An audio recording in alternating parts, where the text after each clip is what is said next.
I'm Liz Forbless, and this is Currents. A 19th century Cuban priest is on the path to sainthood. We'll hear his story. He was able to be a patriot, he was able to be a man of God, and to relate to both in the island and where he was, which was here in the United States and actually in the city of New York. Plus, the history of the church in Brooklyn. We're celebrating the 190th anniversary of the parish, and so we want to get some of the history, which is a very exciting history when you think about it. And it's getting warmer, and that means grilling. If I could write you a big check, I'd love to write you a big check, but I just don't have that kind of money. But through my barbecue equipment and through my time, if I can help you raise money for a good charity, why not? Absolutely.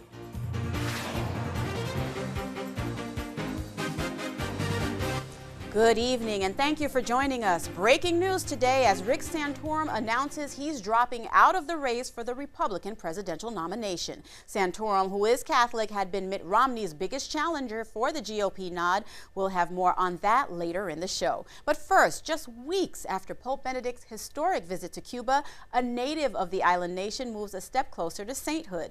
This past Sunday, church leaders in New York, Miami, and St. Augustine, Florida, announced that Father Felix Varela had been declared venerable. The designation allows the Cuban-born priest to be placed on the official church's calendar of feast days.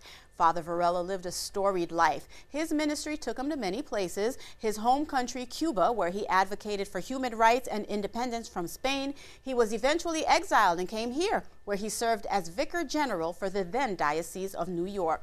Now, earlier today, I had a chance to talk much more about Father Felix Varela when I spoke with the vice postulator for his sainthood cause, Brooklyn Auxiliary Bishop Octavio Cisneros, who himself is a native of Cuba.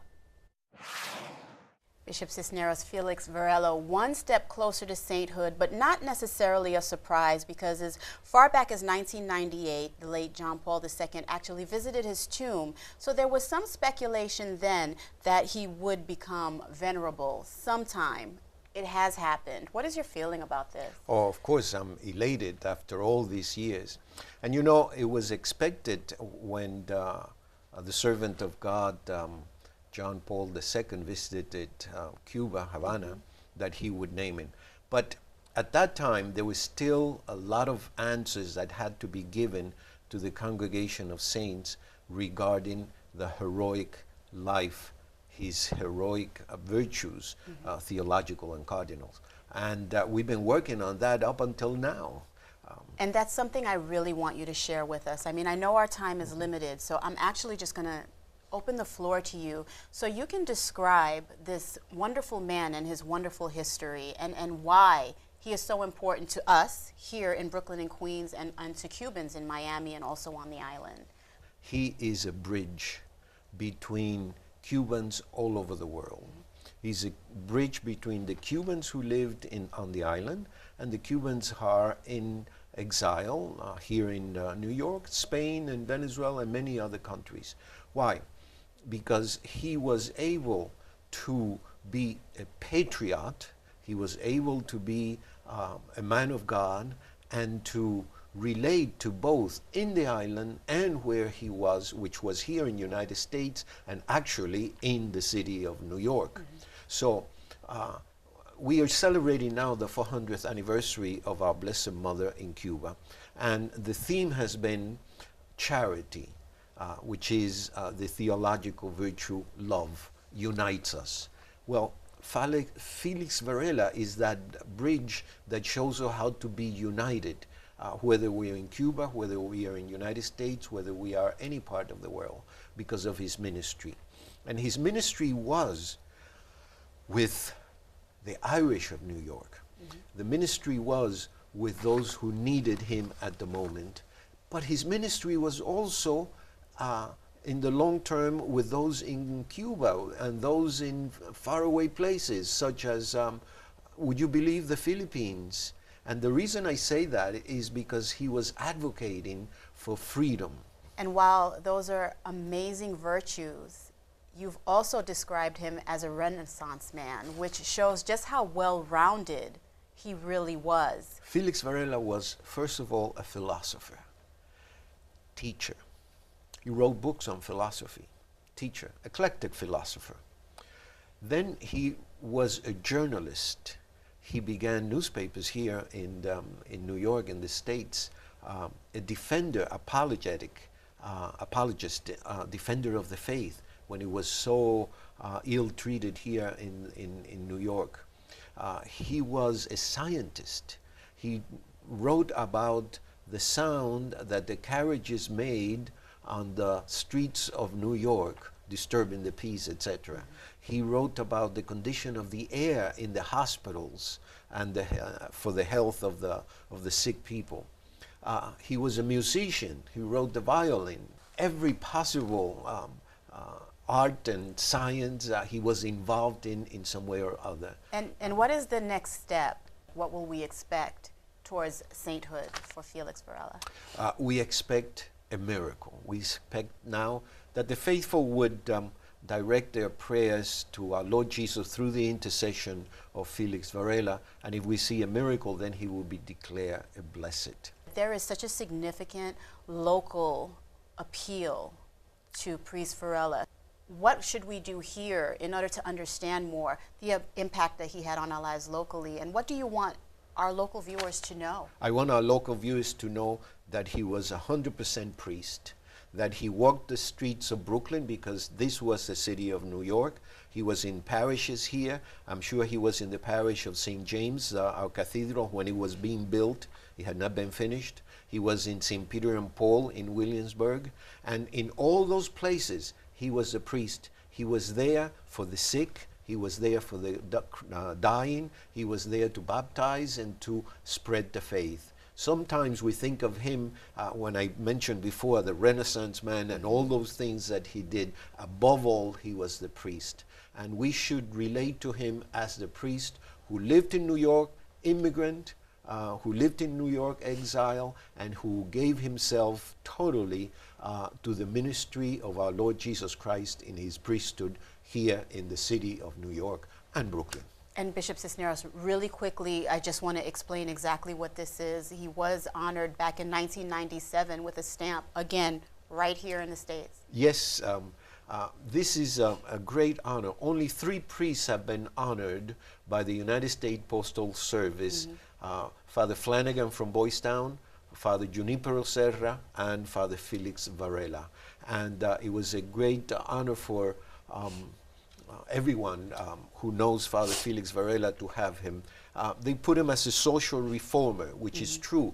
He was for the needs of the downtrodden, for the end of slavery, etc. But he was a man of God. All right, thank you, Bishop Cisneros. That is the final word, a history very well worth looking out for, and we do appreciate your bringing it to us here. Thank you to you. Thank you. And we will continue to follow Father Felix Varela's sainthood cause as it progresses. Now stay with us. Again, breaking news as Rick Santorum drops out of the Republican presidential primary. That and the rest of the day's headlines straight ahead.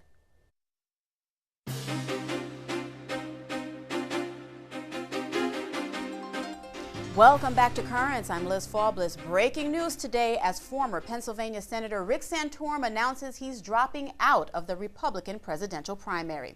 Santorum, who is Catholic, had been the closest challenger to frontrunner Mitt Romney. Speaking with reporters today in Gettysburg, Pennsylvania, Santorum said he is not done fighting. We are going to continue to fight for those voices. We're going to continue to fight for the Americans who stood up and gave us that air under our wings that allowed us to accomplish things that no political expert would have ever expected. Miracle after miracle, this race was as improbable as any race that you will ever see for president. I want to thank God for that, and I want to thank all of you. The announcement comes just a day after Santorum's 3-year-old daughter, Bella, was released from the hospital. She suffers from a serious medical condition and had been admitted to the hospital over the weekend. According to the National Institutes of Health, most children with the condition do not survive past the first week of life, so she is indeed a fighter. Rick Santorum, meanwhile, had been presenting himself as the conservative alternative to Romney, who has been called a moderate, particularly on the issue of abortion. Santorum's been outspoken in his his opposition to both abortion and same-sex marriage. Many believe his exit all but hands the Republican presidential nomination to Romney. We will have much more about this on tomorrow night's show. Now, in other news, it's the story that will not go away and one on which the U.S. bishops are standing resolute. The federal government's contraception mandate. The mandate requires religious organizations to cover contraception, sterilization, and some abortion-inducing drugs in their employee health plans. Appearing this weekend on NBC's Meet the Press, Baltimore Archbishop-designate William Lori says this is not a theological debate. We are not trying to get the government to stop something or to start something. What we are talking about is the government forcing religious organizations to do something that is against their teaching. This is a religious liberty fight. We recognize there's a lot of opinions about abortifacients and sterilization and contraception. What we're saying is that we're not just houses of worship. We are places that try to live our teachings as we serve the common good. We have this freedom now. We've had it for generations. Our teachings have been accommodated, but now they're not being accommodated. This represents a definite diminishment of our freedom to provide our services according to our rights. Archbishop, you're arguing. And Lori said that under the mandate, the church would be punished for simply wanting to serve the common good. And many believe the issue of the mandate may one day reach the Supreme Court. For now, though, the son of one of the High Court's justices is weighing in. Father Paul Scalia, the son of Justice Antonin Scalia, says Catholics should follow the example of St. Thomas More. The 16th century lawyer refused to support the king's decision to break the church in England away from the Catholic Church. More was imprisoned and beheaded because of his stance. Writing in the Arlington Diocese Catholic Herald, Father Scalia says Catholics need to imitate Thomas More's integrity, holiness, joy, and service to God. New federal data shows the rate of teen pregnancy is at its lowest in almost 70 years. According to a report from the National Center for Health Statistics, the number of teens giving birth was 34.3 for every 1,000 teens. It's the lowest rate since 1946 and a drop of 9% from 2009. Analysts attribute the latest numbers to teens using birth control and practicing abstinence. An activist priest in the Archdiocese of Chicago says arson attacks will do nothing to deter his ministry. According to reports, a T-shirt was tied to the door of the gymnasium at St. Sabina Church and then set on fire. The early morning attack occurred just hours after the church's co-pastor, Father Michael Flager, led an anti-gang rally at a nearby store and says it's not the first time his church has been targeted. We've had this twice in the last 6 to 8 weeks. Where we've had something, the other 2 times with bags of feces that were tied, once to the church door, once to the school door. He also says the attacks will not stop him from his work to bring an end to violence and gangs in his neighborhood. The priest garnered attention during the 2008 campaign season when he mocked Hillary Clinton during an appearance at the church where Barack Obama worshiped. A Vatican cardinal says Christians need to integrate their faith with their work. According to Catholic news agency Cardinal Peter Turkson, who heads the Pontifical Council for Justice and Peace, says Christians in the business world need to practice love and justice. Turkson spoke at a conference in Lyon, France, that examined the Pontifical Council's new document, Vocation of the Business Leader, a Reflection. And a new website allows visitors to tour the place where Jesus was buried. Rome Reports has those details. The Holy Land is one of the most important pilgrimage sites in the world.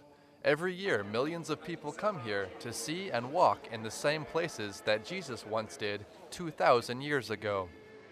But from now on, it will not be necessary to travel to Jerusalem in order to visit every corner of the Basilica of the Holy Sepulchre, a tour of the place where Jesus was buried after his crucifixion. Through the web, a virtual pilgrim can now walk through the streets of Jerusalem, even if they are thousands of miles away. This website has information on the path that Christ walked up to the Calvary, the excavations in the Basilica, and the restoration process of the temple, and documents by 4th century authors who wrote about the Holy Sepulchre. Videos and text also give a virtual tour of other biblical sites, such as Nazareth, Bethlehem, Cana, and Mount Tabor. There's even information on hotels if a visitor decides to make the virtual reality into reality. There is also profiles on Twitter and Facebook to follow the holy sites through social networks. The site is managed by the Franciscans of the Holy Land. Their aim is to allow everyone the opportunity to better learn about one of the most sacred places in Christianity. Stay tuned, there's more currents ahead. Just ahead, we go way back to look at the early church in Brooklyn. When Peter Turner organizes the Catholics of Brooklyn together into this Roman Catholic society, they put together a petition to raise money for a church, a school, a cemetery, and within a year all of these things were in place.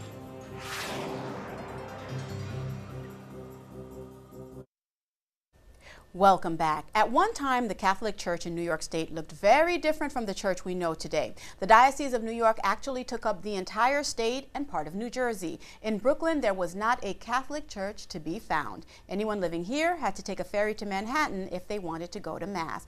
But things have a way of changing. An effort on the part of some lay people brought about the construction of what is now the Cathedral Basilica of St. James in downtown Brooklyn. The cathedral is now celebrating its 190th anniversary. And recently, Dr. Patrick McNamara, the archival manager for the Archdiocese of New York, spoke there about the early church in Brooklyn. What I would like to do is to discuss, in light of the cathedral's anniversary, the history of the local cathedral community, as well as the larger neighborhood during the 1800s. We're celebrating the 190th anniversary of the parish, and so we want to get some of the history, which is a very exciting history when you think about it, in terms of the founding of the parish in 1822. There was a group of laymen who got together, and they wanted a priest to come and say Mass for them. So it was, I think something very, very significant for the church on Long Island. This was the first Catholic parish on all of Long Island. How does it come to be built? Well, the Catholic population of Long Island by 1822 was certainly bigger than it had been, but it was still comparatively small. We're probably talking about 200 people at most, but it was growing. But the problem was, if you wanted to go to Mass, you had to take, as Monsignor Strinkowski mentioned, you had to take the Fulton Street ferry to St. Peter's. The real spur for Catholic growth on Brooklyn and Long Island was the creation of the Navy Yard in 1801.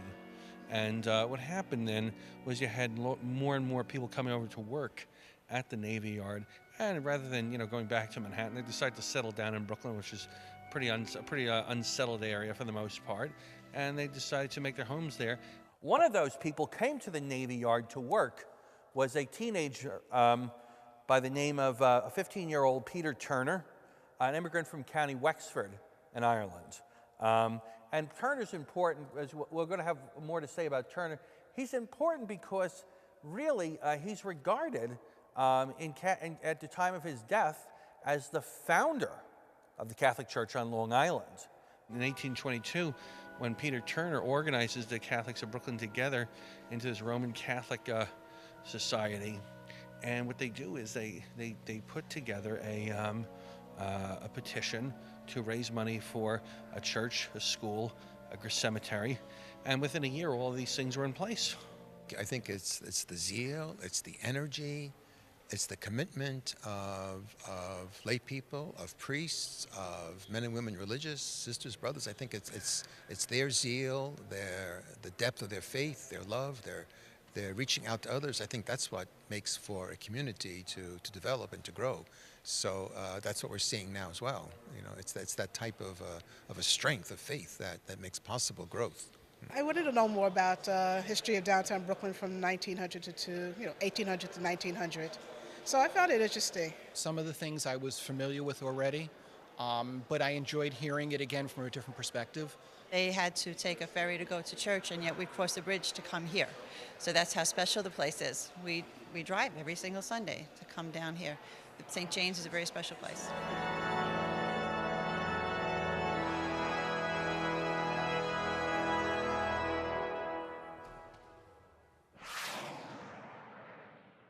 Stay tuned, there's more currents ahead. When we return, it's back to the present day for a chili cook-off. I got the smoke pit chipotle.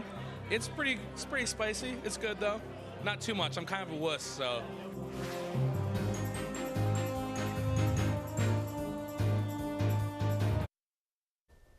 When a community comes together to raise money for its parish, that is always a worthy cause. Now, add some tasty barbecue, a friendly grill-off, and all the chili you can eat, well, that's definitely a recipe for a very good time.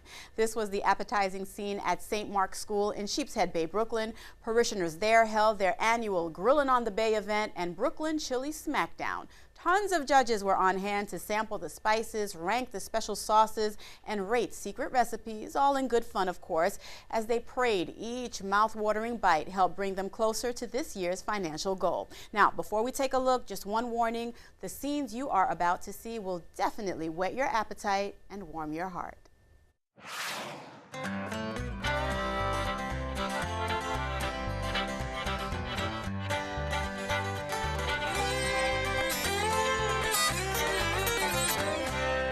People are here to enjoy grilling on the bay.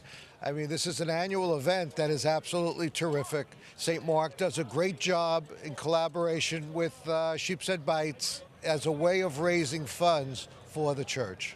This year we had 20 teams competing in a 4-category judged contest, which is sanctioned by the New England Barbecue Society. And then inside the cafeteria we had another 20 teams competing in a People's Choice Chili Award.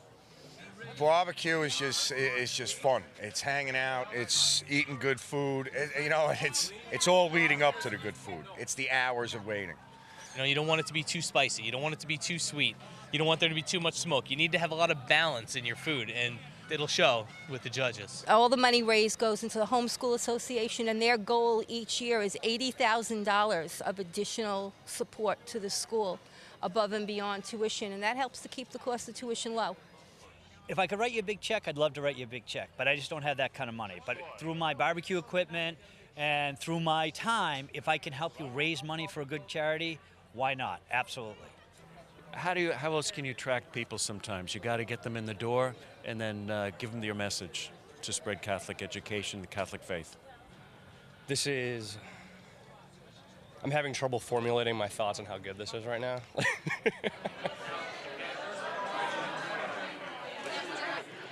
I got the smoke pit chipotle. It's pretty spicy. It's good though. Not too much. I'm kind of a wuss, so I'm hanging in there, so it can't be too hot. There's one that I love a lot. It's the one with the 3 meats in it. It's the best one, I think. But overall, they're all pretty good.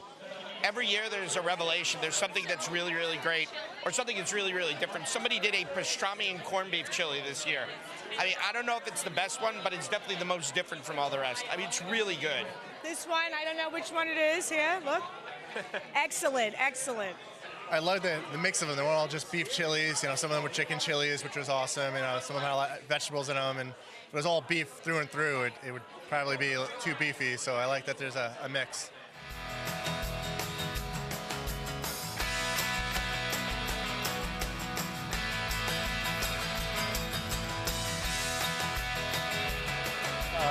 Yeah, we won the rib category today, first place in ribs. It's a great contest, supporting the local community. These guys are great. The school is great. We do whatever we can, and I got a trophy to take home to the kids, so it's cool.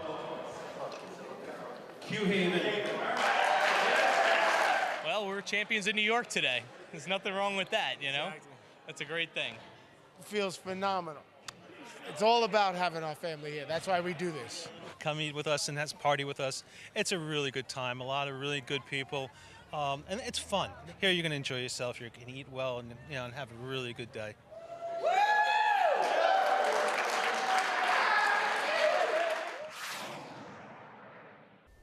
I warned you, and that is all for this edition of Currents. Tomorrow we will have much more on Rick Santorum's decision to leave the GOP presidential primary. Until then, be sure to visit us online at currentsny.net. For all of us here at Currents, I'm Liz Faubles. Thank you for watching and have a good night.